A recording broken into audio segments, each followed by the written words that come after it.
Hello. Hello. Hello. Hello. Hello. Hello. um, so today's going to be a really different kind of service, and I'll explain why after. And it's not that I've never said this before in my life. It's sort of the thing that I used to say every time. But I thought what I'd like to do is focus on one psalm as kind of to give structure to this time together.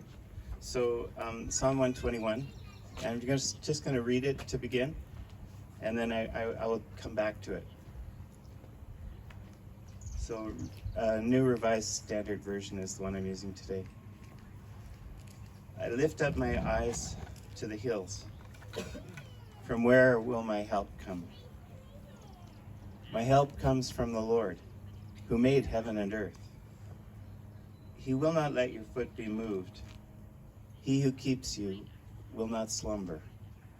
He who keeps Israel will neither slumber nor sleep. The Lord is your keeper. The Lord is your shade at your right hand. The sun shall not strike you by day, nor the moon by night. The Lord will keep you from all evil. He will keep your life. The Lord will keep your going out and your coming in from this time on and forevermore. I'll come back to this. Good morning. We don't have any words up for you, but if you know them, definitely sing along. None of us, we all seem to be struggling with any strength in our voice this morning. But it's good to see everybody. Really good to see everybody. And John set us up in this wonderful place with shade. Last time I played here, I was wearing these because it was it was glary. So we're gonna open with one I think you guys do know. We're gonna start with Oceans, and then Landon has one for us.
just gotta let Landon get his uke out. He's going to do one called Count on Me by Bruno Mars.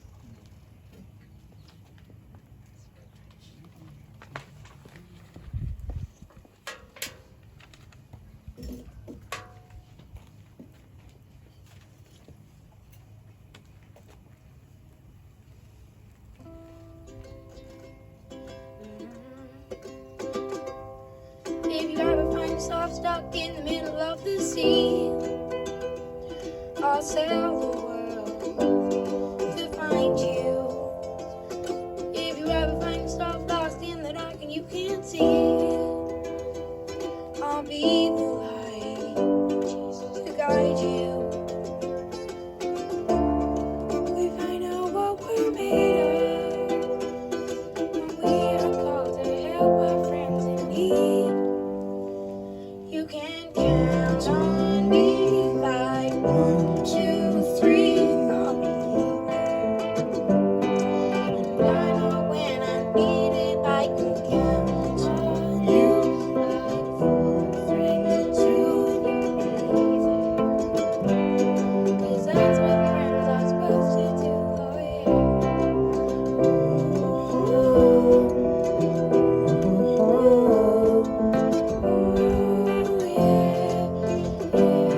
If you're tossing and you're turning and you just can't fall asleep, I'll sing a song beside you.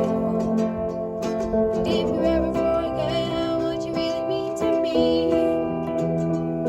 every day I will remind you. Wow, find out what we're made of when we are called to help our friends in need. You can count on me like 1, 2, 3. I'll be there.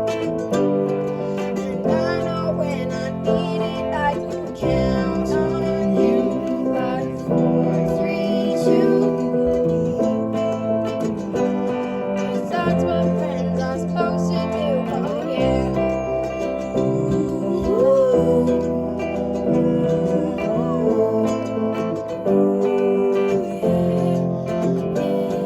You'll always have my shoulder when you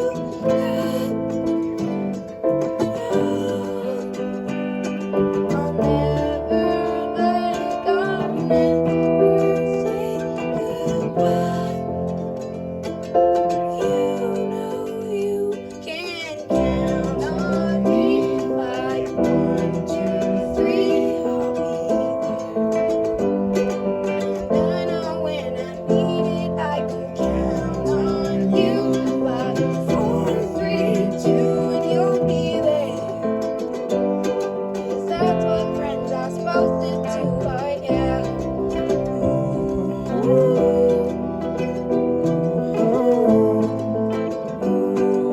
Count on me, 'cause I can count on you.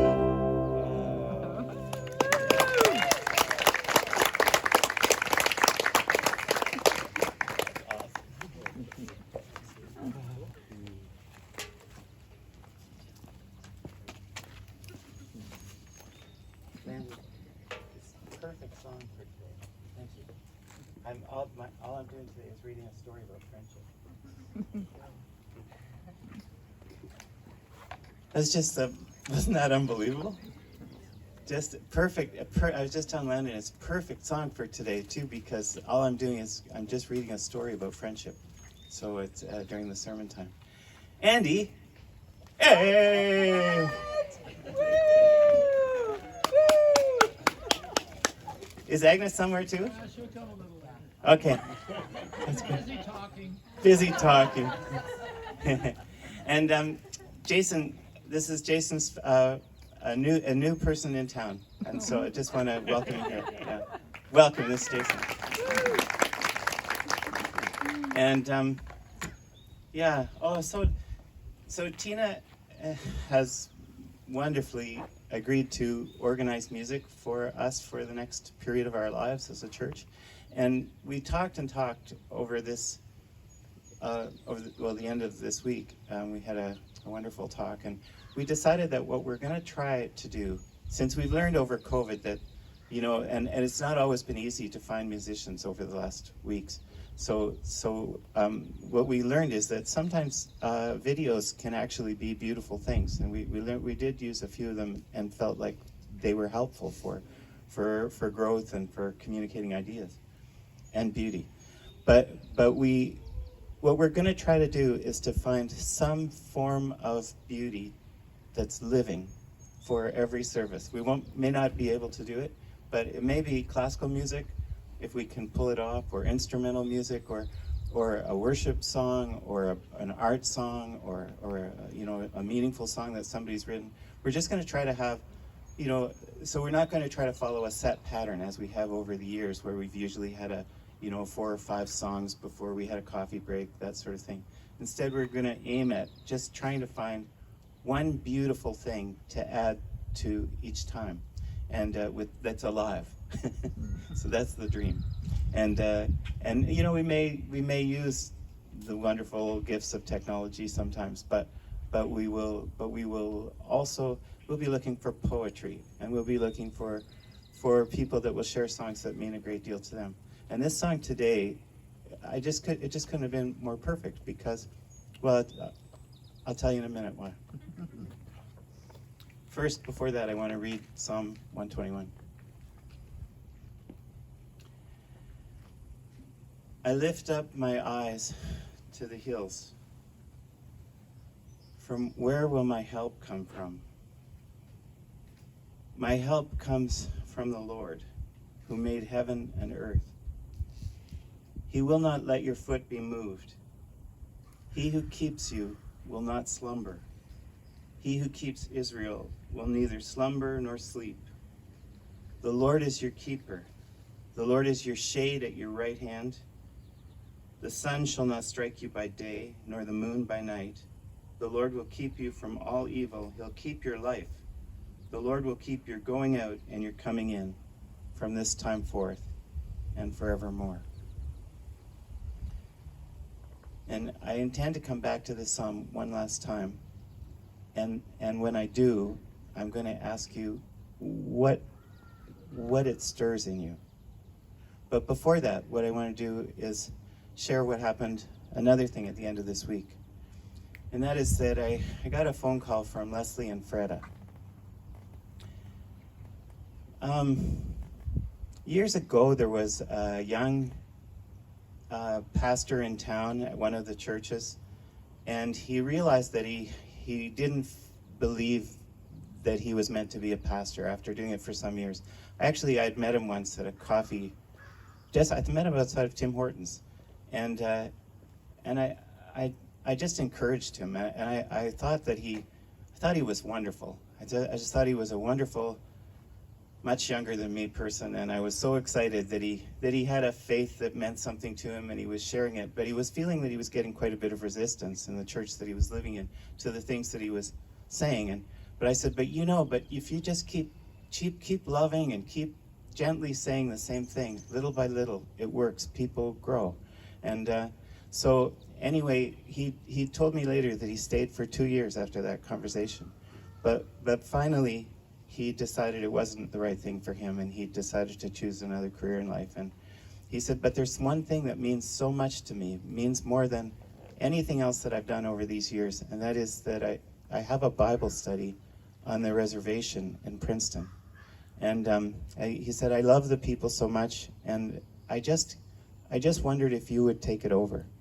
So I think many of you were around during that period of time. It might have been 15 or 20 years ago, but for about 5 years, I don't know exactly how much, we would go in the evenings to, once a week, we'd go to the reservation and do Bible studies. And then we would do remember we would do Wabanaki Vineyard events? We would do events that were seasonal, where we would have drummers and we would have story time, and we would share stories, we'd share food. And we did this for some years on and off. And one of the great things was just the connection with that community, because we found so many people to love. And Freda and Leslie kept coming here for many years. And Freda is a residential school survivor and he's an elder, and he's brilliant. He's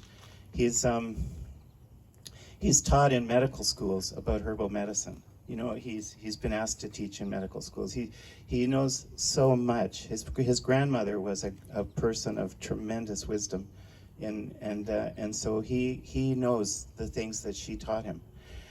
But he also is a great storyteller, and Leslie has been writing down his stories that his grandmother said about the ancient life of the Passamaquoddy, stories about medicine, herbal medicine, and stories about his time in residential school. And they said they need help.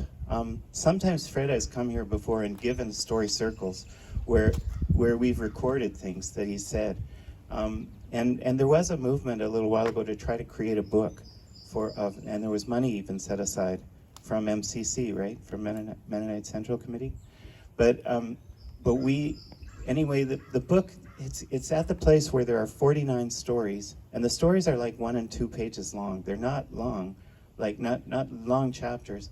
But what they feel they need is somebody, or maybe more than one person, to share ideas about the stories, to edit, but not to edit in a grammatical sense, but more like to say, the structure of this story, would it make more sense if it was this way or that? And so they would like some friends to read stories deeply, think about them, and talk to them on the phone. And they don't, neither Fred nor Leslie likes the internet. So I promised that I would read a story today, one of Fred's stories. That's what I'm going to do. And it's about residential school and about friendship.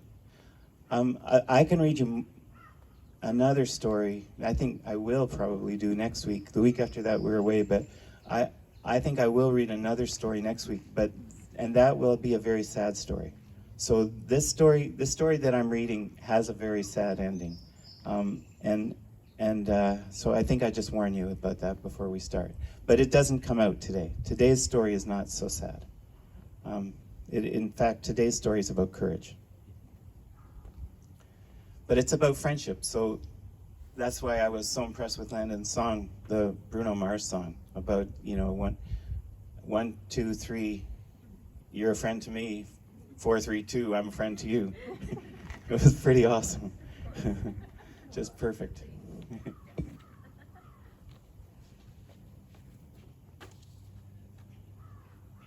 So, you know, Freda is from Maine, but he was placed in a residential school in Nova Scotia. And so he was part of the Truth and Reconciliation Commission when it was here. He had to go to Montreal for his hearings. He actually went to Nova Scotia and to Montreal.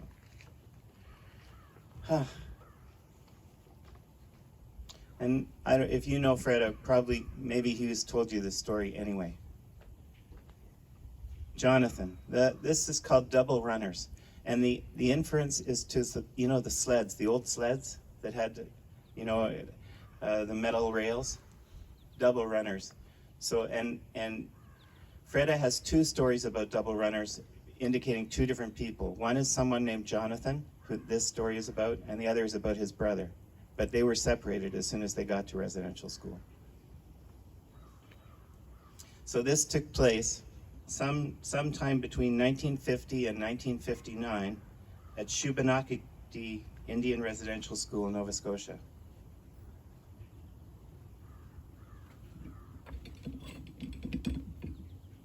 Trying to see if I could.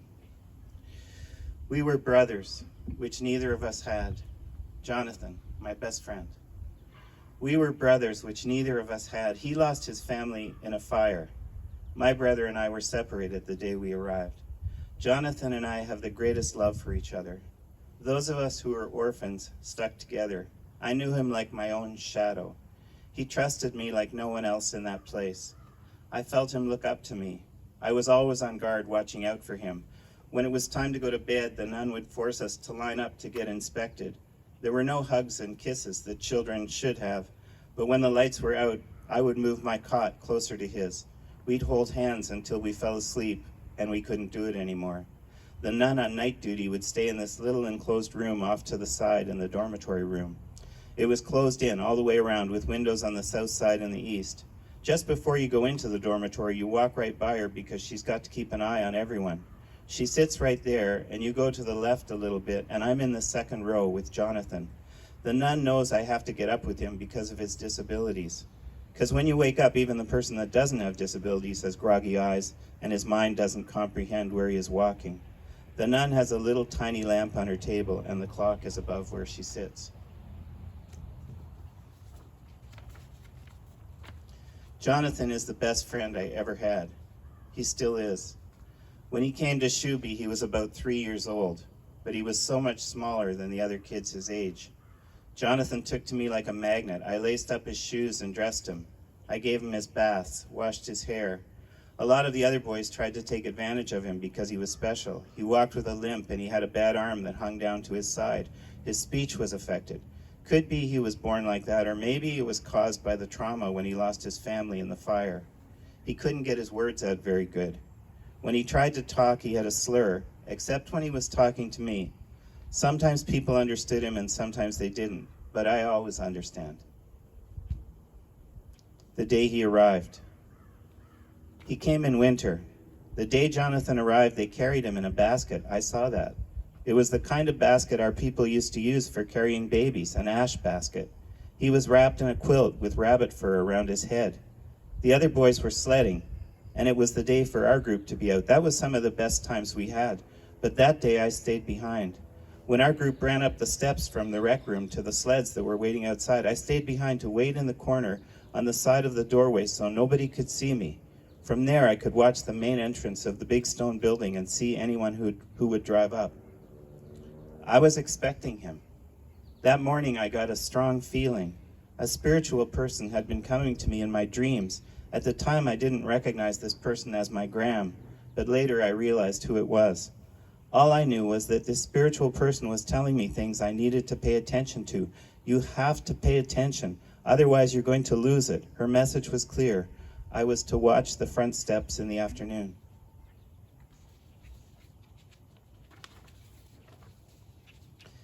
I saw the nun carry him in. She was one of the good nuns. She always had a smile for me. I guess she was the one put in charge of Jonathan. Whenever a new kid came, they would roll in a new bed. We had 4 rows of cots in our dormitory room, the kind with a metal frame and a horsehair mattress. They were covered in a canvas-like material with blue and white stripes. The springs looked like a fishnet. The cots folded up and hooked together. When they were folded, the wheels went on the floor and they could be moved. The cot they put Jonathan in had metal railings that pulled up on the sides. I suppose Jonathan's baby basket was kept by the priest. Whenever a young boy came, he was put together with an older boy to help take care of him. There were certain boys that worked for the nuns and the priest, and a lot of them were also the snitches. If they saw you doing something wrong, they would report it to the nuns or the priest and get favors in exchange, like special treats, a nice sandwich or something. One of these boys was put in charge of Jonathan, but it didn't work out very well. I didn't like the way he was treating him. Jonathan would scream and scratch because that boy tried to take advantage when he was bathing him, and the other boys would push him around and make him cry. I told them, what if it was you that was like that? I tried to put a stop to it, but I was younger than they were. This went on for several weeks, and I guess the good nun saw what was going on. She could tell Jonathan trusted me. Even though I wasn't old enough, I was put in charge of him. I was to be his big brother.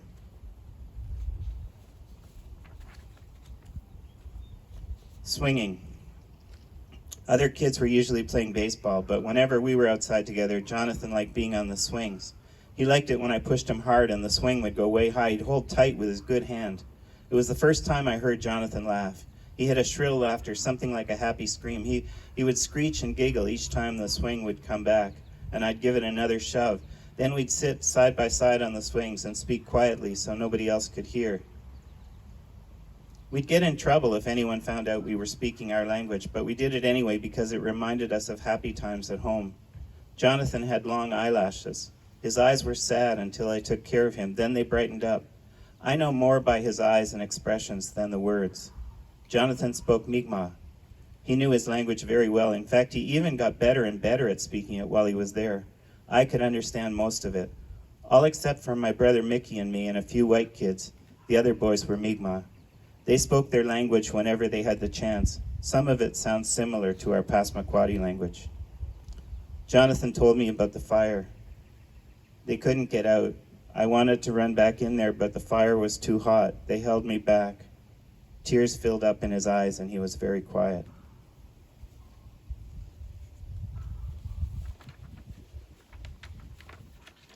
Acorns. At the end of the summer, the acorns were ready. After a night with a lot of wind, there'd be a lot of green ones down on the ground. Those are the best. When they turn brown and have been on the ground a while, the worms get to them and ruin the meat inside. Certain nice nuns would give us a handful of salt. We'd put the salt in our pockets and run down the hill to the river where the oak trees were. When we'd run, our little group would link arms. It was more spiritual that way. Me and another boy linked arms with Jonathan. It was like a game, but it was more than that. It was survival, and it was something that was a part of our culture. We were a little army of warriors. Our people knew how to eat acorns for thousands of years, and we were learning. We would put the acorns in a cloth and mash them with a rock. Then we'd eat them with salt because it takes the bitterness out.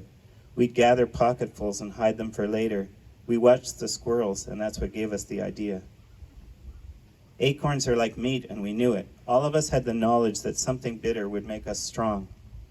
I told Jonathan the acorns would give him strength. He chewed the crushed acorns and salt without complaining. He trusted me. When he finished that first mouthful, he told me his uncle had given them to him, and he remembered because of the bitter taste.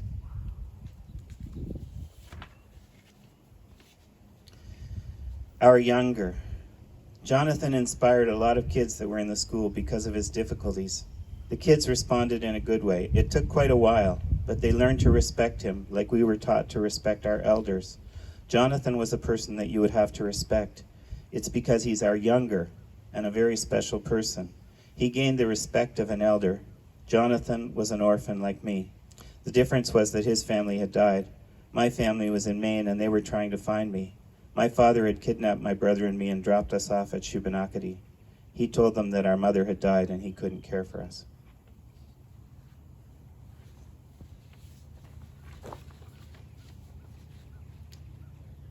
That's the first story. I think I'd just like to give you a little bit of quiet, maybe a minute or two of just being silent, and then I'd love it if people would share what you thought of as you heard this story.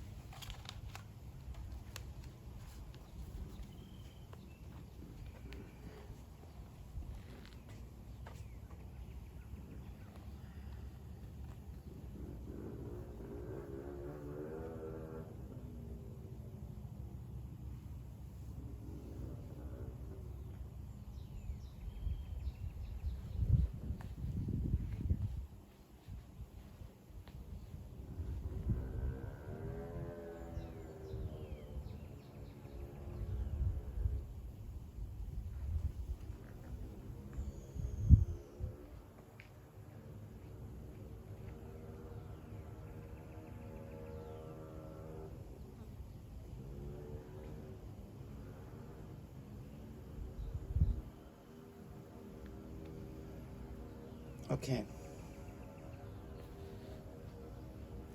Anybody have anything that they would like to share? What were you thinking about? Yeah, Landon? What?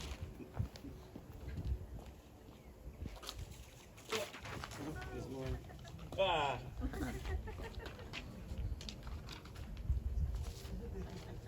Okay, that didn't work. I tried to lift up the monitor and put it there, but that didn't work either. I couldn't lift it up. What, Landon? Tell me again what you're saying. Is it a true story? Yes, it's a true story. Yeah.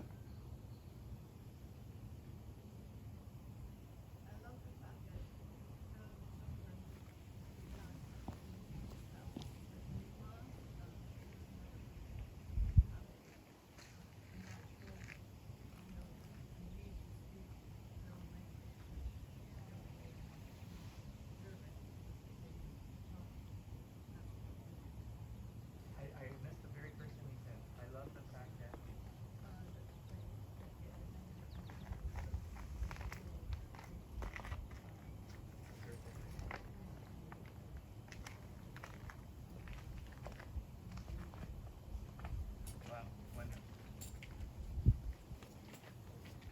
Annie said that she loved the fact that as young as they were preserving their language without even knowing how important that was to do. Yeah, Mayara. I was thinking about their idea of disabled people being respected as elders, because for sure they have so much wisdom of their struggles to survive in a world that is not built for their bodies. I love this. So, what a concept. Thinking of somebody who had extra struggles as someone of greater respect. To respect like an elder. Wow. Oh, I love it. Thank you.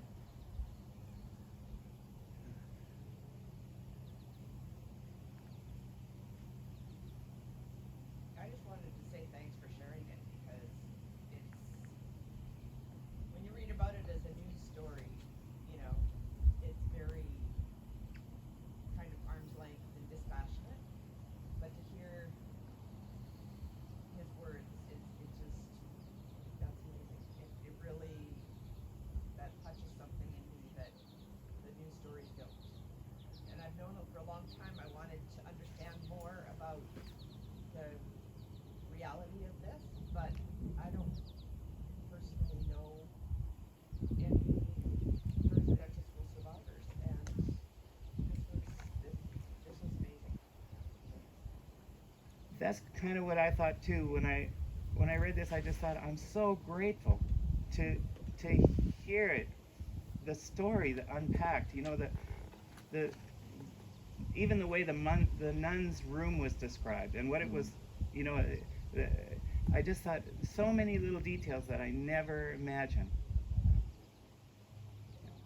Lawrence. One thing that's, like Karen, I appreciate hearing the story told in an interaction when we're sitting together, right? It's better than reading it. Can you speak a little louder, Oh, Lawrence? sorry. I said that, like you, I appreciate hearing it in person, in a real room where we're sitting together, rather than reading it, right? And while it's not quite the same, the Center of Truth and Reconciliation, which is based in Winnipeg right now, has on its website lots of testimonies by people speaking from their memory like that, people speaking themselves, so you can listen to these people telling their stories. Very similar, and it's very moving. It's something that you need to be in a good place to do, because depending on your own background, it can also trigger things, of course. But it's incredibly powerful to do, so it's a wonderful place to learn about these stories, I think. So how would people find this? trc.ca. trc.ca. Yeah. And you could get many reflections from residential school survivors. Yeah. Yeah, Landon. I'm just glad that there was some at least decent people at the nice nuns or actual decent people. That was kind of great to hear, wasn't it? That there were some nice nuns and that he knew which ones were nice. This nun always smiled at me. This nun figured out that I could take care of Jonathan when the others weren't doing it well, even though I was too young. Pardon?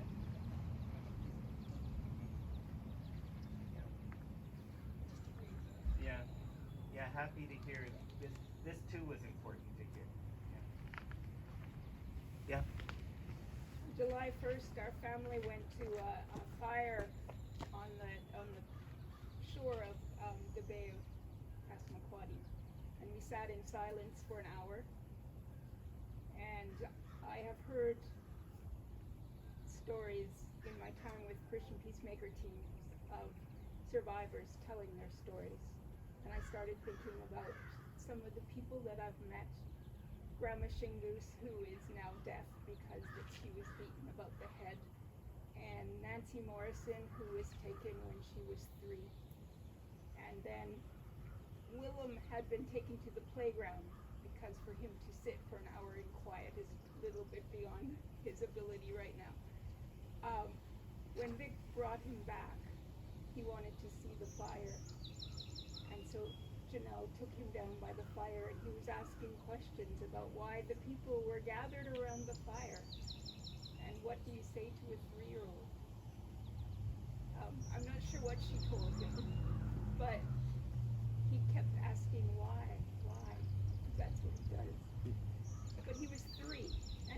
Morrison was 3, and Frida Jonathan was 3. Jonathan was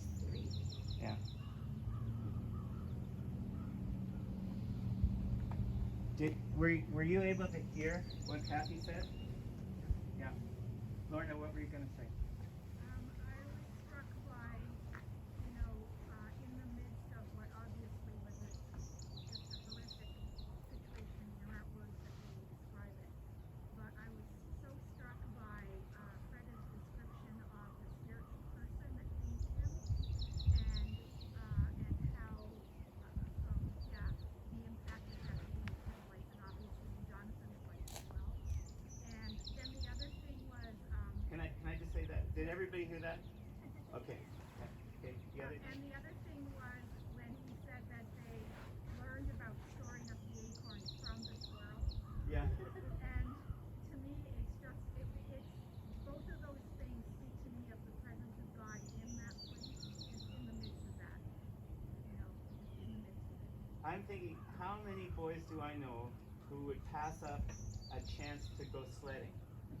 You know, and when you have a tough life and it's the thing that you get to do that's fun, you would pass it up because you had a vision.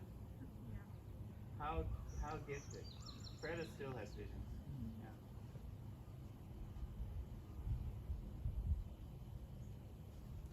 Here's a funny thought from my perspective. I was thinking, as a boy, walking through the forest and seeing green acorns laying on the ground, and you just see them and they're there. Yeah. And then to hear that description, the story of how they're used, they're a good source of protein. Add a little salt, take out the bitterness. Yeah. And just how casually we walk over things in our lives without recognizing that they're abundant for us. Like the food that's available there. And as a kid, I would walk over lots of acorns without thinking that they should be food. Actually, it was something priceless. Yes. And there was even a message for life. The bitterness will give you strength. Yes. Yeah. Which is my mom has a philosophy called the Listerine philosophy. If it tastes, we called it that. And if it tastes bad, it's going to be good for you. I don't know how right Some that is. cases, yes. Not in every one. She's a really good cook. Yeah. Okay, one or two last things. Then I just want to go back to Psalm 114. I'll just say one more. Okay, well, Scott. Just an image and no interpretation, but it just left such a mark on Jonathan's arrival in the ash basket with the rabbit fur, and Yeah. just the way he arrived just seemed striking, and then taken and run away. Yeah. Do you want to say it louder? Just the image of him, Jonathan, arriving in the ash basket, and with such care, and the rabbit fur, and just the image that gave of his arrival. But then that was just taken and disappeared.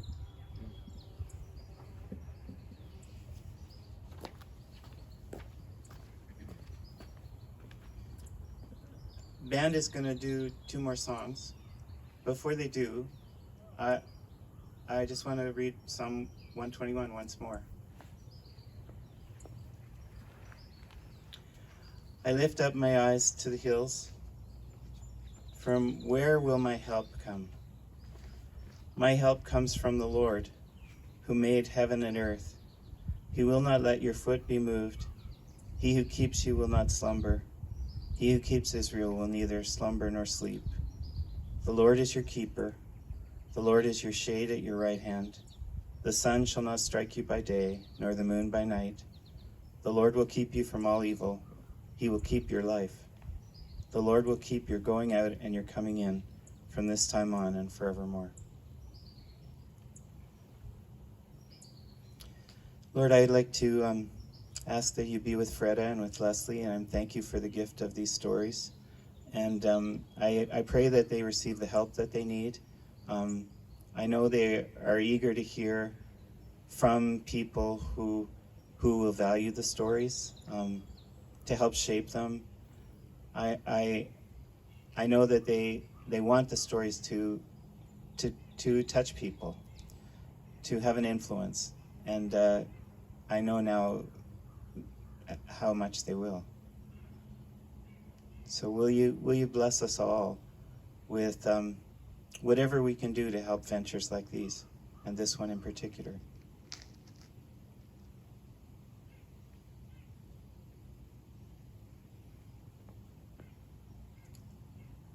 Let's have the music to close the service, or to extend the service, or to, let's have music.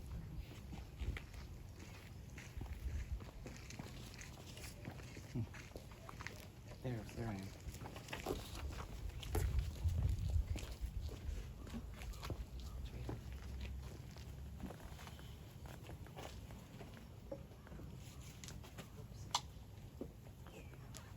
Hi again. I'll just talk for a minute while they get set up. So this next song wouldn't be a traditional church song or anything. And when I first started listening to it, it was kind of hitting me somewhere and I couldn't really figure out why.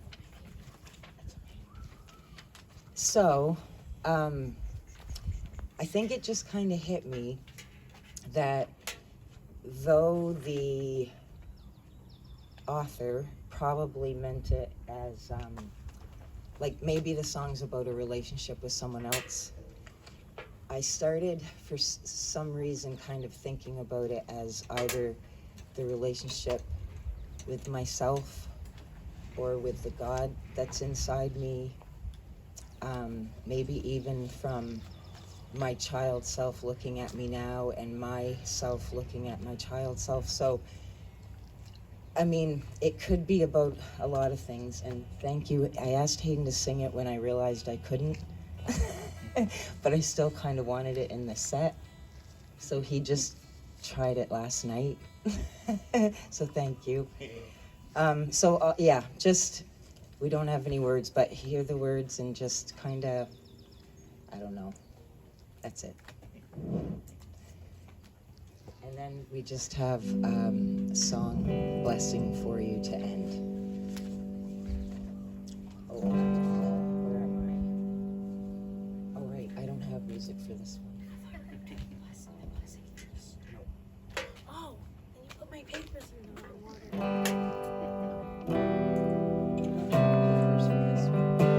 That's right.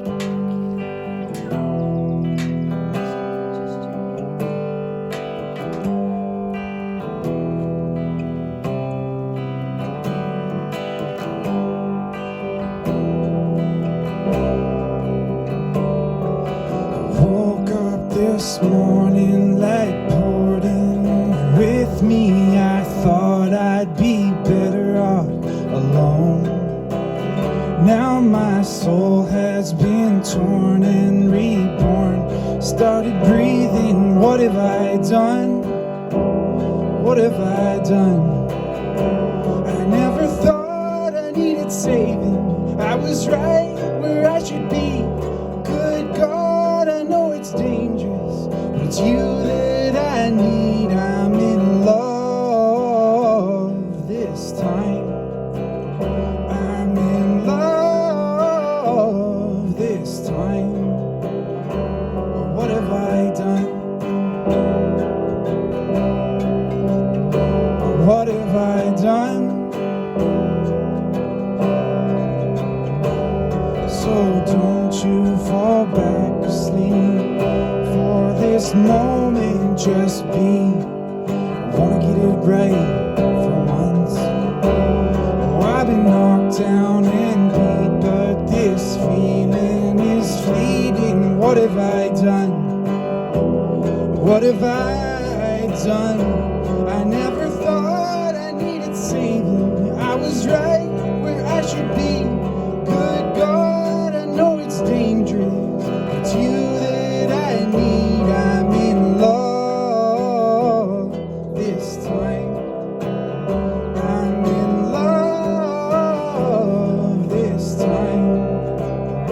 What have I done? What have I done? And ever since the other night, I've been thinking about the way you smile, golden. Wanna move inside of your life. Ever since the other night, I've been thinking about the way you smile, golden. Wanna move inside of your life. What have I done?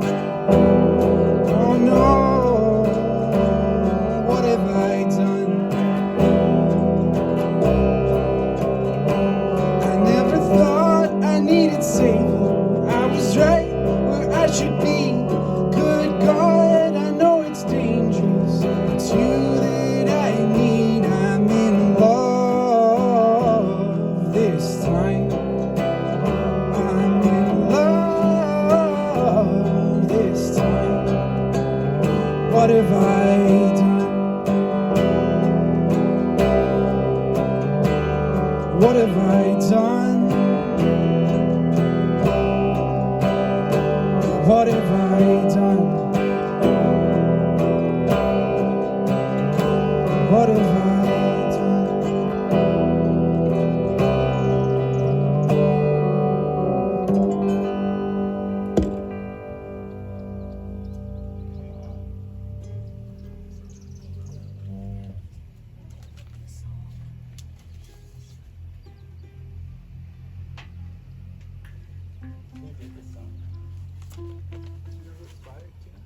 What's that?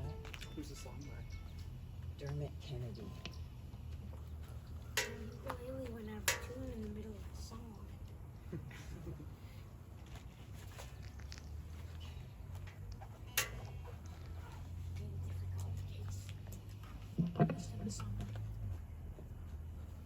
So this is a fairly newish song in general, I think. And Landon and I have kind of, do you like it? I was gonna speak for him. I think he likes it. And we sing it some, and we sang it for my mom for her birthday and made her cry. And so there was just one time we were singing it, and of course you're thinking of your family and your friends and people you know, but all of a sudden it was like I was seeing or feeling just this energy and light that was just kind of wrapping the whole planet. And I was just picturing people, different people, so many different people everywhere. And so if you like challenges, think about your family, your friends, and just start kind of thinking outward. And at the same time, we just, want to sing a blessing over you.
his face toward you and give you peace.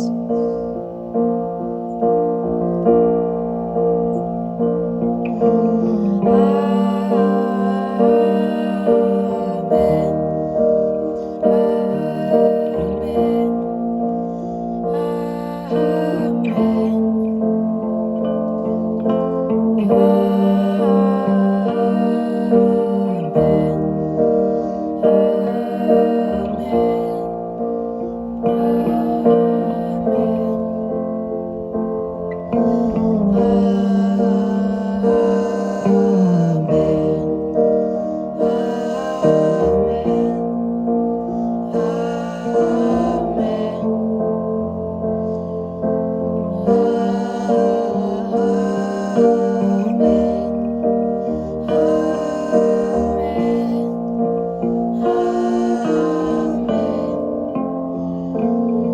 May his favor be upon you for 1,000 generations, your family, and your children, and their children, and their children.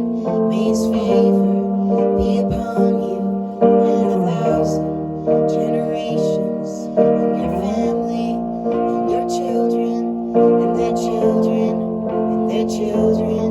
May his favor be upon you and 1,000 generations, and your family, and your children, and their children, and their children.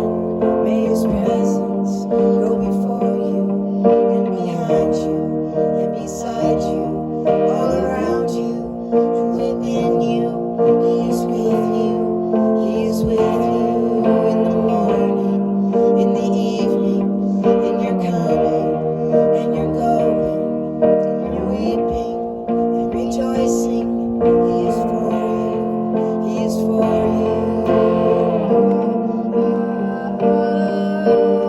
Amen.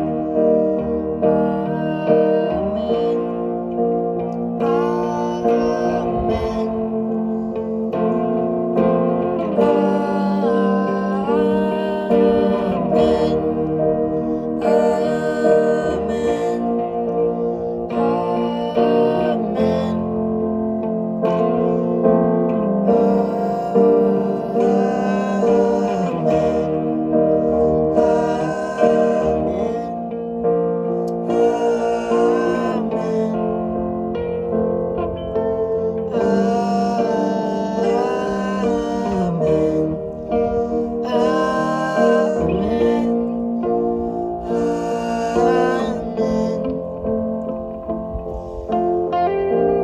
Lord bless you and keep you. Make his face shine upon you and be gracious to you. The Lord turn his face toward you and give you peace.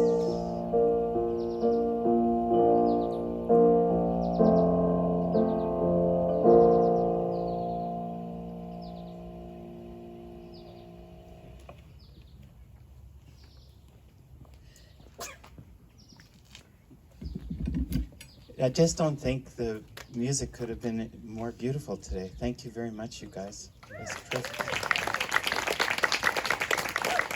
I have an announcement, and the announcement is that the walking group is going to meet at the Ganong Civic Center parking lot at 1:50. That's 10 to 2. The Garceland Civic Center. Let's see how much confusion we can cause.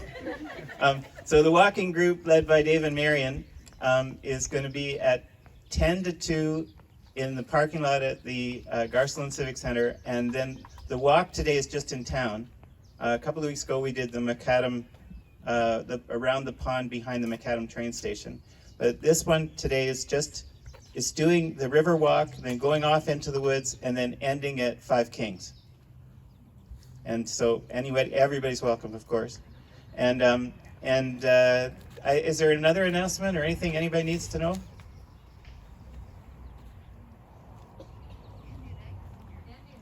Oh, We said hi to Andy, and we did see Agnes sneak in there.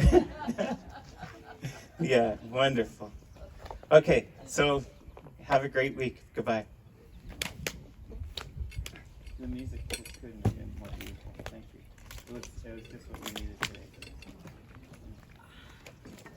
Totally.